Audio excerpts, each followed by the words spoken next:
ፈጣሪ ካስመሳይና ከመጥፎ ሰው ከውሸታም ሰው ከእናንተ በልቶ እናንተን የሚክድ ሰው ፈጣሪ ይጠብቃቸው። ሌላ ምን እንላለን? እዩዬ እንግዲህ ለሩትዬ በጣም ደስ የሚል መልእክት ተቀባይነት ያለው በደንብ ከሰማችሁ ከሱ ትምህርት ወስዳ ብዙ ነገር መቶ የምትችል ትምህርት ነው የነገራት ማለት ነው። በቪዲዮ መልክ ቢሆንም አንዳንድ ጓደኞቻቸው ፎሎ ያደርጉኛል፣ ከዛ ፎሎን ያነሱብኛል፣ አድርጌያለሁ ብሎ ይዝቱብኛል እና አልቻልኩም። እባካችሁ መጥፎ ጓደኛ ከመጥፎ ጓደኛ ፈጣሪ ይጠብቃችሁ ብሎ ተናግረዋል። እና አትገኙ፣ ከማትፈልጉበት ቦታ አትገኙ ነው ያለው ባጭሩ። በቃ የምትፈልጉበት ቦታ መገኘት ጥሩ ነው፣ የማትፈልጉበት ቦታ ላይ ደግሞ አትገኙ ብለዋል እዩዬ።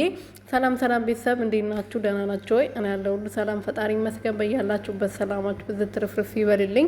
እዩዬ የሩትዬ ወንድም መከታ የሆነው ኢዩቤል በጣም ደስ የሚል መልእክት አሳላልፈዋል። ሩትዬ መልእክቱን ወዳ ሪፖስት አድርጋለች። ያው ስቃለች። እሷ መሳቂም የትኛውን ቪዲዮ ላይ መሳቅ እሷ የእሷ ሳቅ አታጡም። እና ምን እላችሁ ፈልጌ ነው፣ ሩትዬ እባክሽ ከዚህ ቪዲዮ ብዙ ነገር ተማሪልን፣ ወደ ራስሽ ተመለሽ። የበፊቷ ሩታ አምጪልን እባክሽ፣ እባክሽ፣ እባክሽ።